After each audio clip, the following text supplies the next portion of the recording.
Биыл қазақ халқының батыры Амангелді Үдербайұлы Имановтың туғанына 150 жыл толды. 1916 жылғы ұлт-азаттық көтерілістің бас сардары, халық батыры Амангелді Иманов орыс патшасының мұздай қаруланған әскеріне қарапайым қарумен қарсы шығып төтеп берген хас батыр. Батыр бабаның айтулы мерекесіне орай үстіміздегі жылдың сәуір айының 3 күні Астана қаласындағы ұлттық музейде Қостанай облыстық тарихи-өлкетану музейінің халық батыры атты тарихи көрмесінің ашылу салтанаты өтті. Бұл жиынға еліміздің түкпір-түкпірінен Амангелді батыр мен оның сарбаздарының алыс жақын туыстары, жерлестері, елімізге белгілі ақын жазушылар, тарихшылар, ғалымдар, журналистер мен беделді қоғам қайраткерлері қатысты. Құттықтау сөз Қазақстан Республикасы мәдениет және спорт вице-министрі Нұрғиса Мұратұлына беріледі. Ардақты ағайын, құрметті жиналған қауым, әрине бүгін ерекше күн, айтулы күн.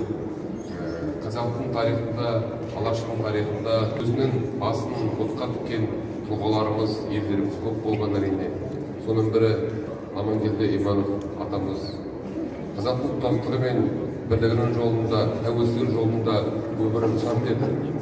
Осындай қазіргі біз көріп отырған жақсылықты, біз көріп отырған тәуелсіздіктің бастауы осы кісілердің табандылығымен, батырлығымен кетсек жатыспаймыз.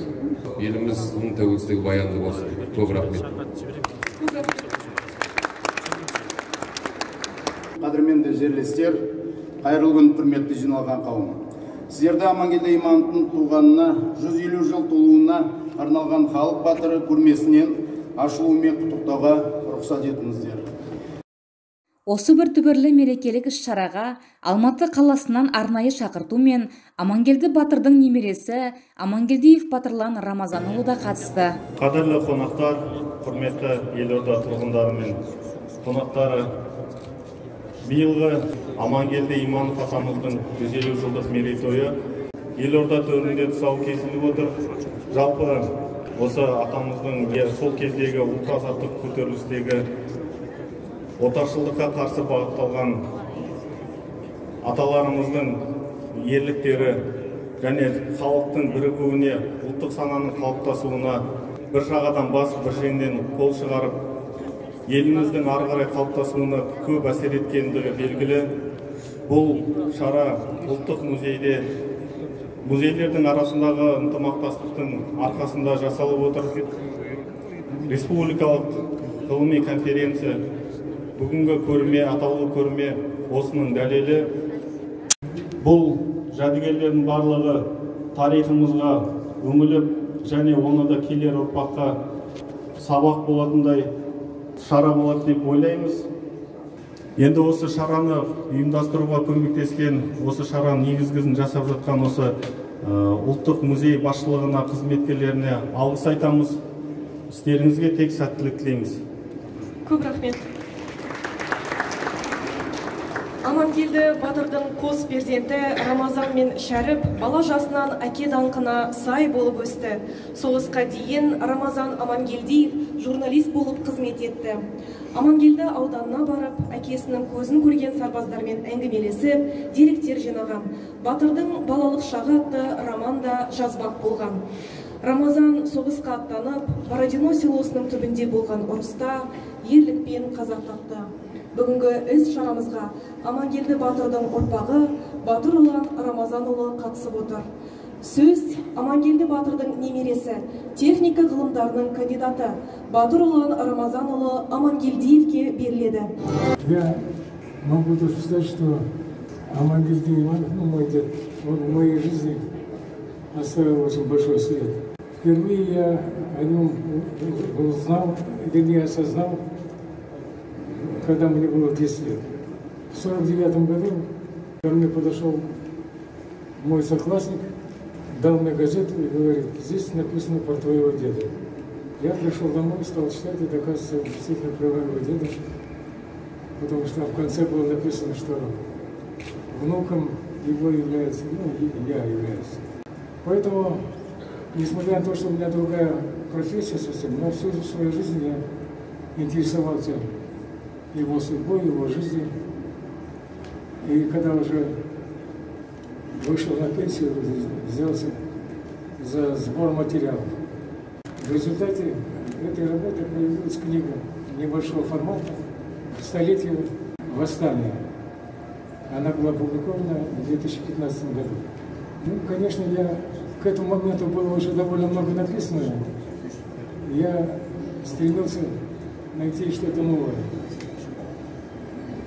Это есть по материалу книги. Сегодня я очень рад участвовать в таком важном мероприятии. И мне хочется всем присутствующим здесь выразить свою благодарность за то, что вы пришли, за то, что вы вместе участвуете в этом празднике. Всем вам благополучия, здоровья, успехов в труде, чтобы в семье было у вас хорошо, в общем, всевозможных благ вам. Батыры жоқ, тарихи жоқ, ел бақытсыз деген екен ата-бабаларымыз. Осынай жердің тарихи бай, Тоғызторғай өнерінен ел қорғаған батырлар мен көптеген тұлғалар шыққан. Олар сыртқы жауға қарсы тұрып, еліміздің тұтастығын сақтап, тәуелсіздік жолына өз үлестерін қосты. Амангелді Иман халық азаттығы үшін күрескен осындай тұлғалардың бірі. Батырдың мерейтойы аясында астанамызда осындай көрменің ашылуы тарихи тұлғаға деген үлкен құрметтің белгісі. Көрмеге қойылған ерекше жәдігерлер, архив материалдары бүгінгі шараға қатысушыларға ғана емес, Астана тұрғындары мен қонақтарына да қызықты болады деп сенемін. Көрмеге Қостанай облысының тарихи өлкетану музейінің қорында сақталған 400-ге жуық құжаттар мен жәдігерлер қойылды. Онда батырдың өзі ұстаған домбырасы, қару-жарақтары, батырдың бейнесі бейнеленген бірнеше картиналар, сонымен қатар батырдың досы, сенімді серігі әрі оң қолы болған Кейкі батырдың кебежесі сияқты құнды заттарды келген қонақтар тамашалады. Көрменің соңы ғылыми тәжірибелік конференцияға жалғасты. Ғалымдар батырдың биік тұлғасына қатысты зерттеулер мен ақиқатты ортаға салды. Қостанай облыстық мәдениет басқармасының басшысы Ерлан Қалмат, біз бірінші кезекте Амангелді Имановты тек көтерілістің бас сардары ретінде ғана емес, қайраткер тұлға ретінде қарастыруымыз керек. Себебі Амангелді Иманов ұлт-азаттық көтеріліске дейін 1905-7 жылдардағы көтерілісте алғашқылардың бірі болып азаматтық танытқан, өз елінде мектеп ашқызған, жүрген жерінде айналасын білім алуға шақырған деп өз ойын білдірді. Амангелді Иманов бір сөзінде, егер біз бостандыққа қол жеткізсек, онда бізде де білімді меңгеру мүмкіндігі болады, бізде өркениетті халық болар едік деген екен. Осы сөзінен ақ батырды ұрпақтарының білімді болып өскендігін қалағаны хақ. Амангелді Имановтың сол кездегі арманы бүгінгі таңда орындалуда.